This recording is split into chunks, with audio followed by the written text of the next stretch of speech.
She thought her wealth gave her power. Power to humiliate, power to crush, and power to control. But when Lydia Dvorak, the spoiled daughter of a powerful businessman, chose Anna Reed, a quiet, hard-working black girl, as her target, she made the biggest mistake of her life. Because Anna wasn't just any girl. What happened next shook their entire school, and Lydia's world would never be the same. The lunchroom buzzed with chatter, trays clinking as students shuffled in lines. Anna sat at the far end of the cafeteria, her head down as she quietly unwrapped her sandwich. Her thrift store jacket hung loosely over her shoulders, and her large worn backpack sat on the bench beside her. She tried to focus on her chemistry notes, but a shadow loomed over her table. "What are you smiling at, idiot?" Lydia's sharp voice cut through the noise. Anna froze. She looked up to see Lydia and her two friends, Madison and Rachel, staring at her with cruel smirks. "Oh, nothing," Anna stammered, clutching her sandwich. A-plus student, but dresses like a dumpster diver? Typical, Lydia sneered. "Did you steal that jacket from a homeless shelter?" "No," Anna whispered. "It's vintage. From a thrift store." Lydia scrunched her nose. "Well, you should bring it back because it stinks." Her friends burst into laughter. Lydia's eyes fell on Anna's backpack. "And what's in the bag?" "Something weird, like your social life." Anna tightened her grip on the bag. "It's just my books and lunch." "Let me see," Lydia demanded, grabbing the bag. "Please no," Anna begged, pulling back. Lydia yanked harder, spilling the contents onto the floor. Out tumbled notebooks, pencils, and a cheap smartphone with a cracked screen. Lydia picked up the phone. "What's this, your grandma's?" She dangled it mockingly. "Oops. Did I almost step on your precious vintage phone?" She dropped it to the ground with a loud crack. Tears welled in Anna's eyes as she scrambled to pick up her belongings. "Please, not my phone.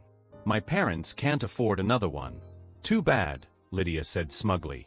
"Maybe don't bring garbage to school next time." Miss Anderson, the chemistry teacher, had witnessed the entire interaction from the doorway. She stormed over, her heels clicking against the tiled floor. "Lydia Dvorak, what do you think you're doing?" Lydia's smirk disappeared. "Miss Anderson, I was just helping Anna find her things." "Enough. I saw everything," Miss Anderson said firmly. "Anna, go back to class and wait for me there." Anna hesitated but nodded, quickly gathering her things and slipping out of the cafeteria. Miss Anderson turned to Lydia. "You've been warned about this behavior before. I'm afraid I have no choice but to suspend you until further notice. Pack your things and leave."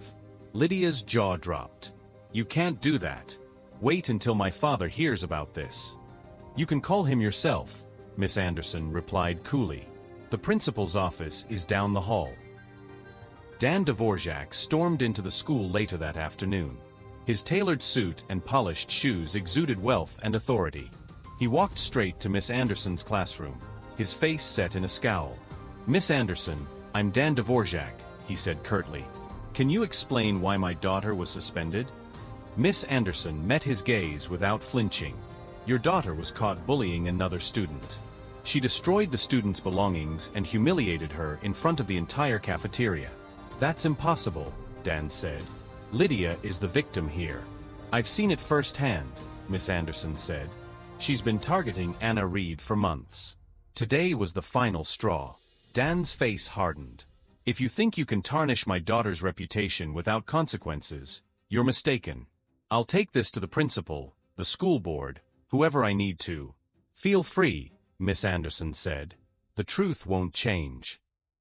Lydia waited outside the classroom, her arms crossed and her phone glued to her ear. "Dad's going to fix this," she muttered to her friends.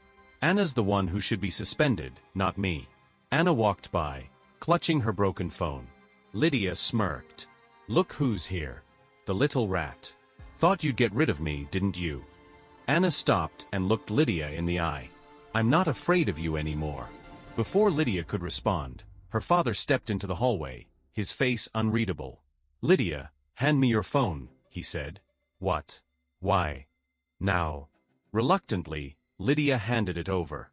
Dan scrolled through her messages and social media, his expression darkening with every swipe. "You lied to me," he said, his voice low. "You've been bullying Anna." "Dad, it's not like that." "Enough," he snapped.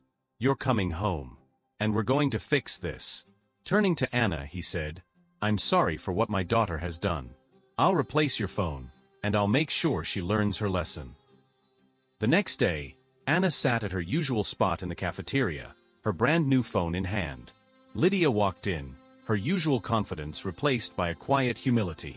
She approached Anna's table and hesitated. "Anna, I'm sorry," Lydia said softly.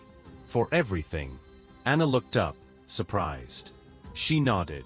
"Thank you." From that day forward, Lydia began to change. She joined Anna in tutoring sessions, and the two eventually became unlikely allies. Dan Dvorak, true to his word, sought family therapy, determined to address the root of his daughter's behavior. Anna's resilience had turned her worst experience into a powerful lesson for everyone involved. As for Lydia, she learned the hard way that no amount of wealth could buy back integrity. It wasn't just Anna who triumphed, it was the truth. Because in the end, even the richest girl in school couldn't silence the strength of a girl who refused to be broken. Weeks after the incident, life seemed to return to normal at school. Anna was excelling in her studies, and Lydia had become noticeably quieter.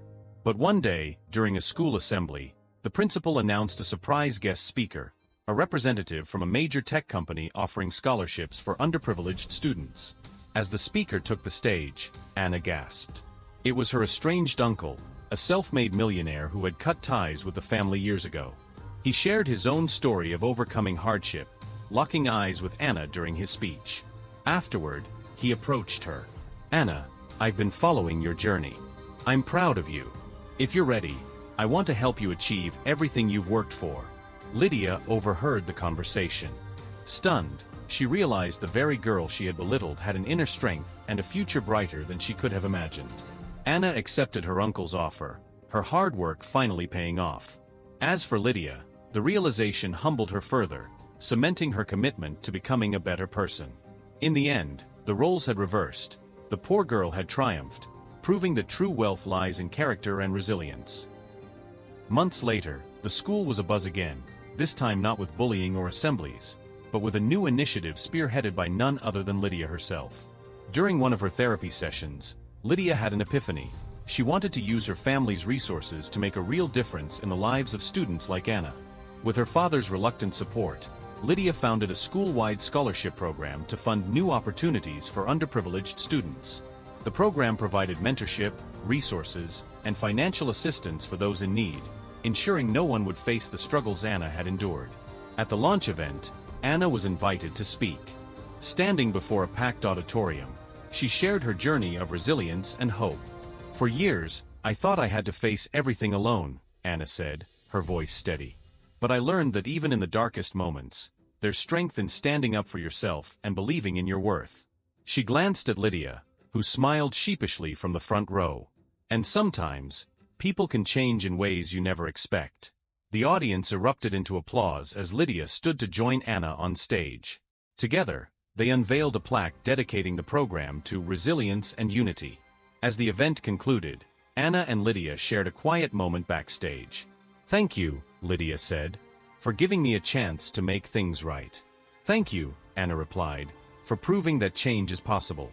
In that moment, the cycle of pain and prejudice was broken, replaced by a bond that symbolized a brighter future for everyone at the school.